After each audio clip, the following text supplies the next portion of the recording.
सत्यम शिवम सुंदरम। तो चलिए साथियों, आज हम बात करते हैं कुछ ऐसे महत्वपूर्ण प्रश्नों की जो बोर्ड परीक्षाओं के लिए खास करके इम्पोर्टेंट है 10-12 के लिए।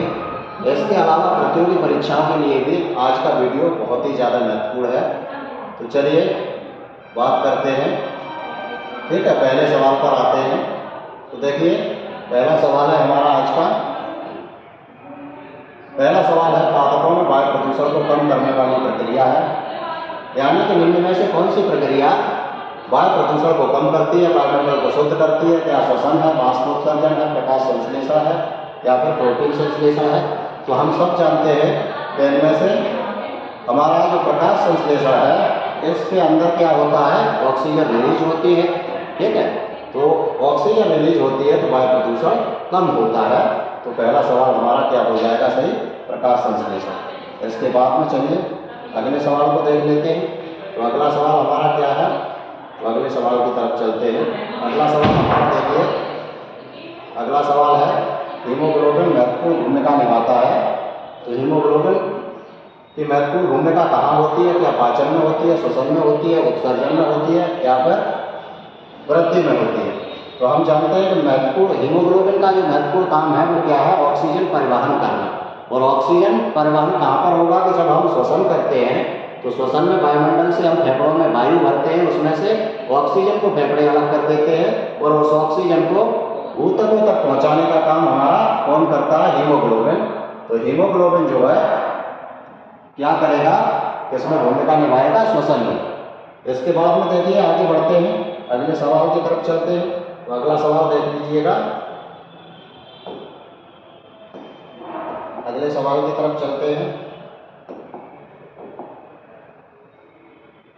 अगला सवाल देखिए, ये है आपका, ठीक है, प्रकाश संश्लेषण में ऑक्सीजन निकलती है। प्रकाश संश्लेषण में कहाँ से ऑक्सीजन निकलती है? तो जब हम प्रकाश संश्लेषण को पढ़ रहे थे तो अच्छी तरह जान रहे थे प्रकाश संश्लेषण की परिभाषा क्या थी कि ग्रीन प्लांट जल, कार्बन डाइऑक्साइड, क्लोरोफिल और सूर्य के प्रकाश की सहायता से अपने कार्बोहाइड्रेट का निर्माण करते हैं जिसमें ऑक्सीजन रिलीज होती है। तो हमेशा प्रकाश संश्लेषण में ऑक्सीजन कहाँ से निकलती है, जल से। तो ये हमारा जल सही हो जाएगा। इसके बाद आगे बढ़ते हैं, तो अगले प्रश्न की तरफ चलते हैं। तो देखिए अगला प्रश्न ये रहा हमारा, ठीक है, आपकी स्क्रीन पर। तो अगला प्रश्न है हमारा, कोशिकीय प्रक्रमों में ऊर्जा मुद्रा है, यानी कि कोशिकीय प्रक्रम जो होते हैं उसमें ऊर्जा मुद्रा या एनर्जी जो होती है वो कहाँ से आती है? तो ऊर्जा को हम अच्छी तरह से जानते हैं कि माइटोकॉन्ड्रिया से निकलती है और ये एटीपी के रूप में संचित हो जाती है।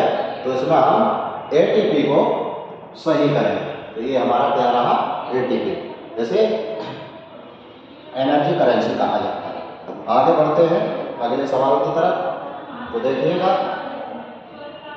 अगला सवाल हमारा क्या है, अगला सवाल है देखिए हमारा, निम्नलिखित में से कौन सी ग्रंथि बाह्य एवं अंतःस्रावी ग्रंथि कहलाती है? तो देखिए ग्रंथियों के बारे में हमने पढ़ा है चैप्टर में। ये 3 तरह की ग्रंथियाँ थी, एक हमारी अंतःस्रावी थी, एक बाह्यस्रावी थी, जो 2 नाम दिए, एक ग्रंथि और होती है हमारी जिसको हम कहते हैं मिश्रित ग्रंथि। ठीक है, और मिश्रित ग्रंथि के अंदर 2 ग्रंथियाँ खास करके आती हैं हमारी। इसमें कौन कौन आता है? तो इसमें एक आता है हमारा अग्न्याशय, जिसे पेनक्रियास बोलते हैं, और दूसरा इसमें आता है हमारा जनक या फिर जिसको गोनाड बोलते हैं। तो यहाँ ऑप्शन में हमें क्या नजर आ रहा है, मिश्रित ग्रंथि में अग्न्याशय हमें नजर आ रहा है। तो हमारी ग्रंथि कौन सी हो जाएगी, अग्न्याशय। ठीक है, तो इसमें अग्न्याशय सही है। इसके बाद में बढ़ते हैं अगले प्रश्न की तरफ। ठीक है, तो अगला प्रश्न देखिएगा क्या है, अगला प्रश्न देखिए विशेष इंपोर्टेंट है, कई बार प्रतियोगी परीक्षा में पूछा जा चुका है, कई बार बोर्ड परीक्षाएं इसको पूछ चुकी हैं। तो विशेष ध्यान से समझिएगा, और अगर अनुमान से उसको आपने किया तो ये गलत भी हो सकता है, क्योंकि वो सवाल ही ऐसा है, दिख रहा है पितरस का श्राप होता है। तो अमूमन जब हमें पता नहीं होता है तो हम सेंस लगा लेते हैं कि पितरस है तो पित्ताशय में होगा, लेकिन ऐसा बिल्कुल भी नहीं है। पितरस का श्राप पूछ रहा है, श्राप सीक्रेशन कहाँ से सीक्रेशन होता है? तो हमेशा पितरस को यकृत स्रावित करता है और यकृत से निकल करके ये अग्न्याशय में गॉल ब्लैडर में आकर के ये स्टोर होता है। तो पित्रस जो होता है वो यकृत से स्रावित होता है, पित्ताशय में इसको स्टोर करके रखा जाता है। तो हमेशा ध्यान दीजिएगा, ये प्रश्न बहुत ही ज़्यादा महत्वपूर्ण है। अगले प्रश्न की तरफ चलते हैं। तो अगला प्रश्न देखिए हमारा स्क्रीन पर क्या कह रहा है कि पौधों में भोजन का स्थानांतरण होता है, यानी कि पौधे भोजन का स्थानांतरण किसके द्वारा करते हैं। तो हमने दो महत्वपूर्ण उत्तर पढ़े थे, ठीक है, जिनमें एक था जाइलम, दूसरा था फिलोएम। जाइलम का काम था हमारा जल और खनिज लवणों को पौधे की पत्तियों तक पहुंचाना, और फिलोएम जो हमारा था वो जो आपका फूड पौधों के अंदर बनता है या कार्बोहाइड्रेट का निर्माण होता है, भोज्य पदार्थ होता है, उनका भोजन होता है, तो उसको डिस्ट्रीब्यूट करने का काम कौन करता है हमारा, तो ये फिलोएम करता है। तो यहाँ पर हमारा फिलोएम हो जाएगा, ठीक है। इसके बाद बढ़ते हैं अगले प्रश्न की तरफ। तो अगला प्रश्न देखिए, बहुत ही महत्वपूर्ण प्रश्न है, देखिएगा, और ये थोड़ा सा आपको कंफ्यूज भी कर सकता है। तो ये पूछ रहा है ग्लाइकोलाइसिस के अंत में कितने एटीपी अणुओं का लाभ होता है। तो ग्लाइकोलाइसिस एक क्रिया थी जो हमने देखी थी, तो कोशिका द्रव्य के अंदर होती थी, ठीक है, और इसमें ऊर्जा की आवश्यकता, इसमें ऑक्सीजन की आवश्यकता नहीं होती, बिना ऑक्सीजन के होने वाली क्रिया थी। एक ग्लूकोज का अणु उसमें 2 एटीपी अणुओं का निर्माण करता है, और फाइनली इसमें लास्ट में जाकर के, ठीक है, 10 एटीपी अणु बनते हैं, इसमें से 2 क्रिया में खर्च हो जाते थे, और फाइनली हमें 8 अणुओं का लाभ हो जाता है। तो ग्लाइकोलाइसिस के अंत में कितने एटीपी का लाभ होता है हमें, 8 एटीपी अणुओं का। चलिए बढ़ते हैं अगले प्रश्न की तरफ। और अगला प्रश्न देखिए क्या है, बहुत ही महत्वपूर्ण प्रश्न है, कई बार पूछा जा चुका है। तो अगला प्रश्न है हमारा, फेफड़ों से शुद्ध रक्त जाता है, ठीक है, रक्त को फेफड़े शुद्ध करते हैं, और शुद्ध करने के बाद वो हृदय के ये सारे चैम्बर्स के नाम दिए हुए हैं, तो हृदय के किस भाग में जाता है। तो हृदय का आपको याद है ना कि इस तरह के इसमें 4 चैम्बर थे, इस तरह का ये हार्ट था हमारा, और इसमें एक चैम्बर यहाँ पर था, ठीक है, एक चैम्बर यहाँ पर था हमारा, और बाकी यहाँ कुछ कपाट थे, और इस तरह जा करके इस तरह से यहाँ से, ठीक है, ये चैम्बर हो जाते हैं। तो ये था हमारा, ठीक है, ये दायां अलिंद था, ये बायां अलिंद था, ये बायां निलय था, और ये हमारा दायां निलय था, ठीक है। तो इसमें से ये क्या था हमारा दायां अलिंद। ये बहुत महत्वपूर्ण सवाल है, मैं कुछ और सवाल यहाँ पे बताऊंगा आपको। ये क्या था, बायां अलिंद, अलिंद, ये था हमारा बायां निलय, और ये था हमारा दायां निलय।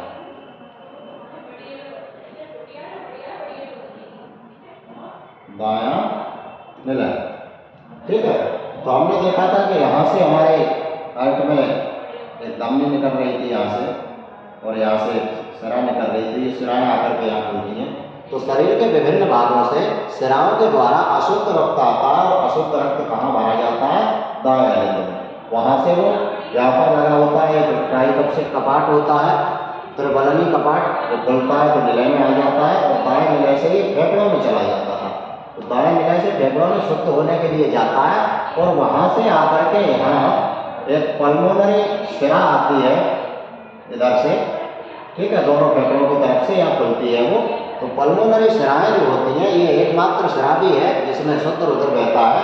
इसी तरह से पल्मोनरी शरीर की एकमात्र धमनी है जिसमें अशुद्ध रुधिर बहता है, नहीं तो सारी धमनियों में शुद्ध रुधिर होता है, और सारी सिराओं में अशुद्ध रुधिर होता है। एक ही धमनी और सिरा अपवाद है, फुफ्फुस धमनियाँ, फुफ्फुस सिराएं या पल्मोनरी के नाम से जानते हैं। तो वहीं से ही हमारा प्रश्न है। तो फेफड़ों से जब यहाँ पर फेफड़ा होता है या ब्लड को शुद्ध करके ये भेजता है, तो पल्मोनरी सिरा के द्वारा इस चैम्बर में ये भर देता है, और वो चैम्बर कौन सा है, बायां अलिंद। तो फेफड़ों से शुद्ध रक्त कहाँ जाएगा, हमेशा बायां अलिंद में। और विशेष इंपोर्टेंट सवाल है, तो ध्यान दीजिएगा। तो ये हमारा सही हो जाएगा, बायां अलिंद। इसके बाद बढ़ते हैं हम आज के अपने अगले सवाल पर, ठीक है, और अंतिम सवाल पर।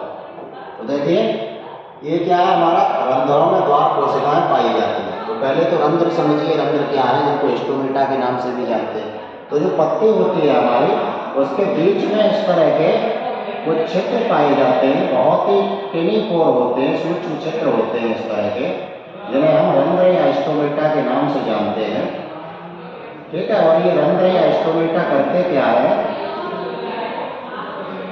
तो ये हमारा क्या काम करते हैं स्टोमेटा, इनसे गैसों का आदान प्रदान होता है। कुछ इस तरह का स्टोमेटा आपको दिखता है, इस तरह की इसकी संरचना रहती है। ये चलिए मैं थोड़ा सा इसको समझाता हूँ आपको, ठीक है। तो इस तरह का स्टोमेटा होता है। यहाँ से कुछ कोशिकाएं जो होती हैं यहाँ पर थोड़ी सी मोटी होती हैं, इस तरह की, ठीक है। स्थिति दाब के बढ़ने और घटने से ये ओपन होता है, क्लोज होता है स्टोमेटा। तो इधर ये जो कोशिकाएं पाई जाती हैं इनको द्वार कोशिकाएं बोला जाता है, ठीक है। द्वार कोशिकाएं स्टोमेटा को बंद होने और खुलने में सहायता प्रदान करती हैं। तो इनकी संख्या कितनी होती है? एक इसमें होती है, एक यहाँ होती है, तो ये संख्या होती है हमारी 2। तो स्टोमेटा या रंध्रों में द्वार कोशिकाओं की संख्या हमेशा 2 होती है। तो ये आज के वीडियो में हमारे 10 विशेष महत्वपूर्ण सवाल थे। खास करके बोर्ड स्टूडेंट भी इनको देखें और प्रतियोगी परीक्षाओं वाले स्टूडेंट भी देखें, विशेष इंपॉर्टेंट सवाल थे। तो आज के लिए बस इतना ही, मिलते हैं किसी नए वीडियो में। बहुत बहुत धन्यवाद।